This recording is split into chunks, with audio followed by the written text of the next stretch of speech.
Olá! Os ministros do Tribunal Superior Eleitoral aprovaram resoluções que vão reger as eleições municipais de 2024. As normas orientam candidatas, candidatos, partidos e eleitores sobre a eleição prevista para o dia 6 de outubro. As regras mais polêmicas vetam o uso de deepfakes e criam restrições ao uso da IA, a inteligência artificial. O descumprimento pode levar à cassação do candidato ou da candidata. Sobre o assunto, eu converso com Rubens Pereira Júnior, do PT do Maranhão, e com Renata Abreu, do Podemos de São Paulo. É um prazer recebê-los aqui no Câmara Debate. Eu queria começar com essas normas que dividiram o mundo jurídico. Uma parte diz que é inócuo tentar regulamentar, é difícil de distinguir o que é má-fé, o que não é, e também não é uma função, digamos assim, natural do TSE, do tribunal que vai fiscalizar as eleições. A outra parte do mundo jurídico diz, não, o Congresso Nacional não se pronunciou, não regulamentou, é preciso um regramento básico. Onde que os dois se posicionam? Olha, o TSE não começou agora a combater as fake news. Nas últimas eleições a gente percebeu que teve um uso exagerado de fake news, que foi necessário que o Tribunal Superior Eleitoral pudesse decidir duramente contra isso, mas receamos que isso pode ser aumentado e potencializado ainda mais. O que o TSE então manda como recado para toda a sociedade? Nós não aceitamos fake news em 2022 e agora em 2024 o combate vai ser ainda mais duro. O combater a fake news não é atentar contra a liberdade de informação, não é atentar contra a liberdade de pensamento, nada disso. É defender que nas campanhas políticas o que vale é a verdade. A mentira sempre tem que ser combatida, qualquer que seja o meio dela, se for através de uma fala de alguém, uma vinculação de uma matéria ou até mesmo algo preparado pela inteligência artificial. O problema não é a inteligência artificial, esta pode ser usada, hipoteticamente um Photoshop, elaborar um discurso, elaborar uma matéria jornalística de uma campanha. Isso pode. Agora, usar a inteligência artificial para potencializar uma fake news, uma mentira, isso tem que ser combatido. Vamos tentar exemplificar, para ficar mais fácil até para quem nos acompanha. Digamos, num exemplo fictício de uma ponte, é uma obra, a ponte não está pronta, o candidato pode fazer uma arte com a imagem da ponte dizendo é inteligência artificial. O que não pode é, por exemplo, colocar a deputada Renata em cima da ponte com o adversário dela nessa eleição, fazendo crer que ela mudou de lado numa eleição posterior, é isso? É isso, é o que o deputado Rubens falou, o limite é a verdade. Né? O que a resolução do TSE previu, e de forma correta, é que todas as imagens, vídeos que usem inteligência artificial, é necessário que se identifique que se trata de uma imagem com uso de inteligência artificial, porque é um mundo novo. E esse mundo novo exige, claro, do legislativo regulamentação, mas por se tratar de uma tecnologia muito nova, o Congresso precisa debater, fazer audiências públicas, entender o impacto disso. Por exemplo, a própria resolução prevê que as operadoras precisam monitorar o conteúdo para evitar que conteúdos falsos sejam replicados. Existe um grande debate na sociedade como um todo se é responsabilidade delas o conteúdo de terceiros. Existe esse debate que divide os especialistas e divide o Congresso Nacional também. Então, é necessário que se discuta de forma mais profunda, em que pese ser necessário uma regulamentação, a gente sabe que, infelizmente, os impactos reais dessa regulamentação nas eleições ainda serão pequenos, mas é necessário que se faça algo como o TSE fez e como o Congresso tem feito também com o projeto das fake news e que deve avançar cada vez mais. Sobre a regulamentação das plataformas, o entendimento é de não responsabilizar o entendimento lá de trás, porque antigamente era orgânico. Agora a gente tem o algoritmo que funciona como um impulsionamento robótico, digamos assim. O TSE está indo contra o entendimento anterior. Está evoluindo no entendimento, porque de fato uma coisa era quando a divulgação era individual, no tempo de Orkut, início de Facebook, outra coisa é hoje, que o alcance é muito maior, ainda mais com impulsionamento. Então há muito dinheiro envolvido e que por isso exige que seja feito no mínimo essa fiscalização. é algo que no direito investigativo a gente tem uma expressão em inglês que é follow the money, siga o dinheiro. Então, se ali tem dinheiro, a gente tem que ter um grau maior de fiscalização. E a principal característica, a atribuição das plataformas, não é necessariamente ela ser a juíza que vai decidir se o conteúdo é verdadeiro ou falso. Muitas das vezes isso cabe ao Poder Judiciário, sendo fiscalizado pela própria sociedade. Mas há casos que as plataformas se recusam a cumprir as decisões judiciais. E aquela mentira fica sendo perpetuada. E isso, num período de eleição, o prejuízo é muito grande para a sociedade. Ainda mais que a mentira tem uma velocidade maior de ser disseminada do que a verdade quando ela é reposta. Então, o objetivo é dizer, plataforma, você não está isenta de responsabilidade. E especialmente quando há esse tipo de decisão por parte do Poder Judiciário. Então, recapitulando, agora as plataformas, por meio do normativo do TSE, têm essa responsabilidade? Tem. Quais são as punições para quem não cumprir? E, além disso, porque o regramento fala em partidos e candidatos. Sim. O mundo jurídico diz, olha, é inócuo, porque uma pessoa qualquer pode fazer o que não está previsto na legislação, no normativo de partidos e candidatos. Exato, mas se o candidato for considerado responsável, mesmo que por meio de um terceiro, ou seja, ele induziu um terceiro a fazer aquilo, pode gerar inclusive cassação do mandato do parlamentar. Então, na verdade, são uma série de penalizações para evitar, para que as pessoas tenham medo de praticar determinados atos. Afinal, como estava dizendo aqui o deputado Rubens, um simples vídeo de manipulação muda o resultado de uma eleição. Então, isso é muito sério, né? E é importante que as pessoas compreendam e se responsabilizem por isso. Né, os candidatos principalmente, eles precisam saber os impactos. E hoje, cada vez mais, né, no judiciário, tem sido muito linha dura com relação a fake news, com relação a qualquer medida que de alguma forma afete as eleições, abuso do poder econômico, e tem se cassado mandatos quando as regras são descumpridas. Né? O próprio candidato precisa ter isso como noção e trabalhar no formato da lei. Esse é um normativo. Quando é que o Congresso vai regulamentar? A lei já está pronta, o projeto de lei já está pronto. Nós ficamos em dúvida. A posição da Câmara foi, façamos uma mini reforma, porque a nossa lei já é boa, precisa de pequenos ajustes. E a Câmara dos Deputados aprovou em tempo hábil. O Senado entendeu diferente. O Senado disse, não, nós queremos fazer mudanças estruturantes. E mudanças estruturantes não podem ser feitas de forma apressada. Ela demora muito mais tempo. Então, são uma visão de mundo diferente entre a Câmara e o Senado. É legítimo que haja assim. Nosso sistema é bicameral justamente para uma casa poder controlar a outra indiretamente, ainda assim que vive em harmonia, e que dessa forma o resultado final é positivo.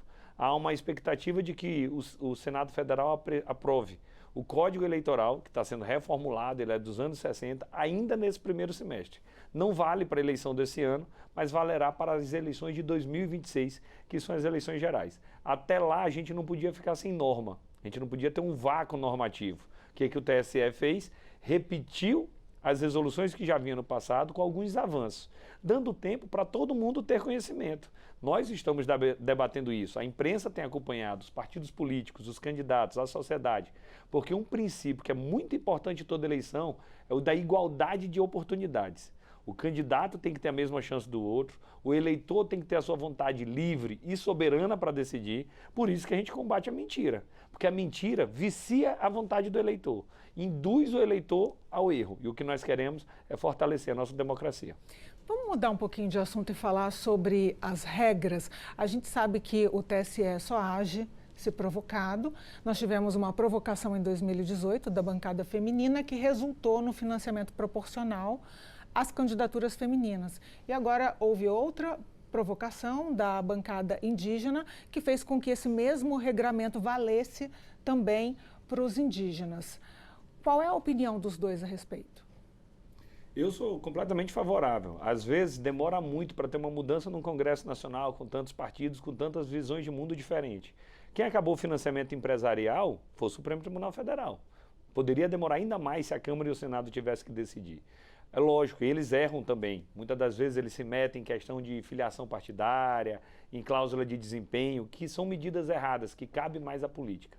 Mas nesse caso, das cotas proporcionais, foi um gigantesco avanço. Não só da cota, como também do combate à fraude de candidaturas laranjas, especialmente candidaturas femininas que são tidas como laranja. Então o TSE está dando um recado claro e duro para a sociedade. Não vale a pena você fazer campanha com mentira, não vale a pena você fazer de conta que está prestigiando as mulheres. A valorização das candidatas mulheres tem que ser efetiva e essa valorização não é só no número de candidatos, mas também no recurso que é repassado para elas. E agora estendendo até os povos originários, até os povos indígenas. Ideal era que fosse a Câmara. Não sendo possível, me alegro que foi o TSE.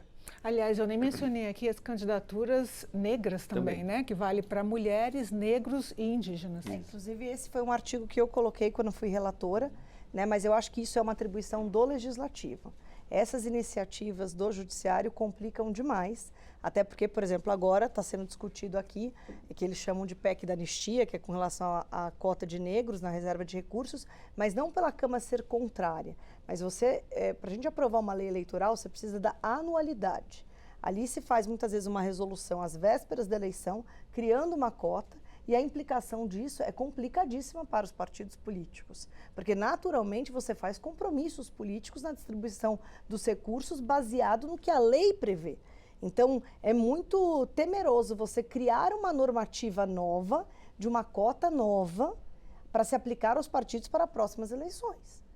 Né? Então, eu pessoalmente acho que isso é uma atribuição do Poder Legislativo, que o Judiciário pode dar indicativos do que é melhor, mas isso caberia a nós, parlamentares. Né? Eu pessoalmente tenho muita restrição com relação a isso. A senhora mencionou a PEC da anistia, né? Ficou apelidada de PEC da anistia. Eu lembro que ela foi aprovada na Comissão de Constituição e Justiça. E qual a situação dela agora? Aguarda plenário, porque como é um assunto polêmico que exige um quórum mais alto, então não houve ainda o ambiente político para que ela pudesse ser votada. Houve, de alguma forma, também um desvirtuamento do debate. O objetivo não era anistiar todo mundo que cometeu algum crime nas eleições passadas. Não. Nosso objetivo era esclarecer as regras, porque muita gente usou o recurso do fundo eleitoral ou do fundo partidário conforme as regras, e o Tribunal Superior Eleitoral, na hora de julgar as contas dos partidos e dos candidatos, tinha um entendimento diferente do que está na lei. Eu sou da moda antiga ainda, eu acredito no império da lei. A lei é que deve ser cumprida. Então, essas mudanças jurisprudenciais podem trazer alguma insegurança. E termina ferindo aquele princípio que eu falei há pouco, da segurança jurídica e igualdade de oportunidades. Então, quanto mais estabilidade a gente tiver na regra do jogo, melhor é para a sociedade brasileira. E que outras mudanças estão previstas para essa eleição municipal que dizem respeito exatamente à proporcionalidade?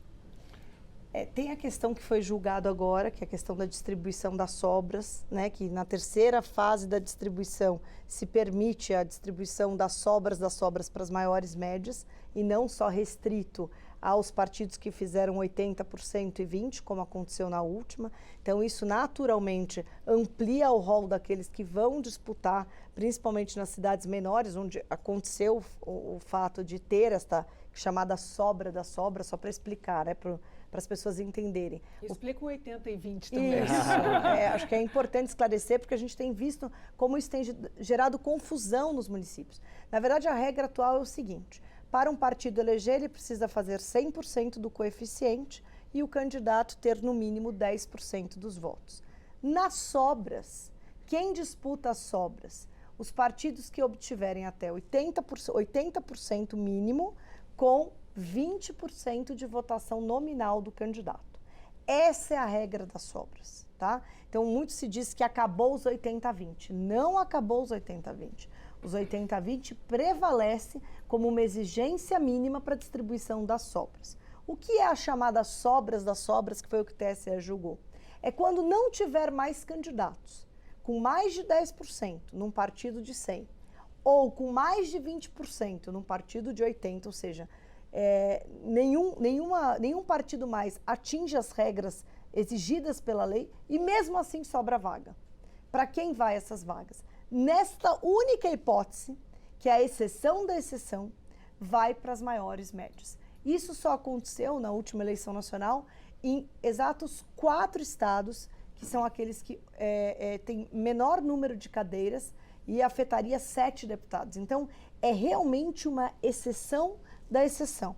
Né, que foi... Essa é uma ADI que foi finalizada mais ou menos tem 2 semanas. Exato. E qual o resultado? O resultado foi justamente esse. A gente está prestigiando os partidos políticos. A nossa democracia ela é partidária, não existe candidato avulso. A democracia brasileira não acredita em super-homens, em mitos, nada disso. A gente acredita que a pessoa tem que procurar uma agremiação partidária para poder ser candidato. Aquele coletivo tem que ter uma determinada quantidade de votos para ter legitimidade. Nós não queremos partidos enfraquecidos sem identidade nenhuma. Superado isso, vem o momento dos candidatos.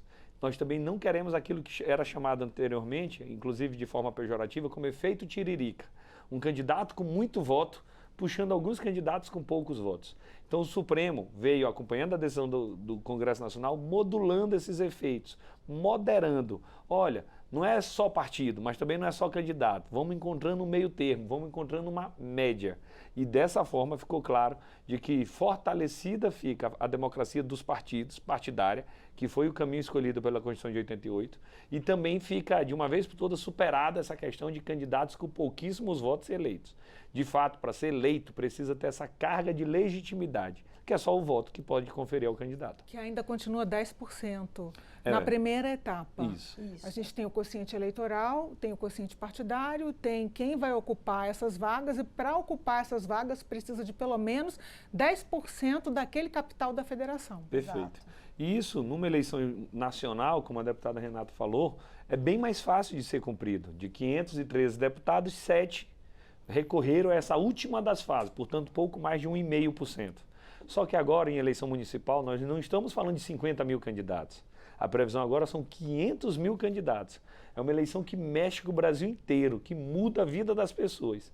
Por isso que é melhor que nós tenhamos as regras ainda mais claras, justamente num período que tem tanto candidato, tanta gente, e o debate tem que ser tão importante. E só uma observação, nas eleições municipais, a maioria dos municípios se enquadram justamente no tamanho dos estados que aconteceu esse efeito.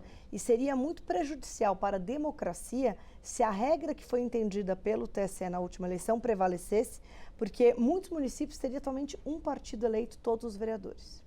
Isso é muito ruim para a democracia. Por isso que foi importantíssimo esse debate e, sem dúvida, o pluralismo político vai prevalecer nas eleições municipais, porque o debate foi exaurido no Supremo Tribunal Federal. A gente está quase no finalzinho da nossa conversa. Eu queria saber exatamente a expectativa dos dois para essas eleições municipais. O TSE já deu recado. Nada de fake news, nada de deepfake. Vamos prestigiar a verdade, vamos fortalecer a representatividade feminina. Nós vamos estar fiscalizando o abuso de poder político e econômico. Então, nossa expectativa é que nós tenhamos uma eleição livre, limpa, soberana. Há tempos atrás, há pouco tempo, na verdade, o pessoal estava discutindo se era necessária ou não a democracia. Se o resultado é válido ou se não é. Se eu quero um voto impresso ou não. Esse momento da história está superado. O que nós queremos? Fortalecer a democracia, custe o que custar. É isso, e a gente espera muito que o debate dessas eleições seja propositivo, né, Rubens? Que o equilíbrio prevaleça, que as pessoas possam se respeitar. Infelizmente, a gente tem visto nas últimas eleições até famílias se degladiarem por causa da política. E ninguém é dono da verdade. Então, respeitar as opiniões diferentes é a essência de qualquer democracia. E isso precisa estar presente nos debates, que infelizmente tem se perdido. As redes sociais ampliam, torna ainda mais democrático, porque muitas pessoas que às vezes não teriam acesso a divulgar a sua informação e a sua mensagem conseguem, mas ao mesmo tempo é importante ter responsabilidade e ter compromisso com a verdade. Afinal, o que está em jogo é muito sério e é a escolha daqueles que vão definir o futuro dos nossos filhos. Então, todos os brasileiros e todos os cidadãos precisam compreender isso e fazer a sua parte, divulgando a verdade, respeitando a opinião do próximo e estabelecendo diálogo. É isso que a gente espera aí para as próximas eleições. Deputada Renata, deputado Rubens, foi um prazer recebê-los aqui no programa. Voltem sempre. Obrigada. Obrigado. E você que sempre nos acompanha no Câmara Debate, eu estarei aqui na próxima edição. Muito obrigada pela sua companhia.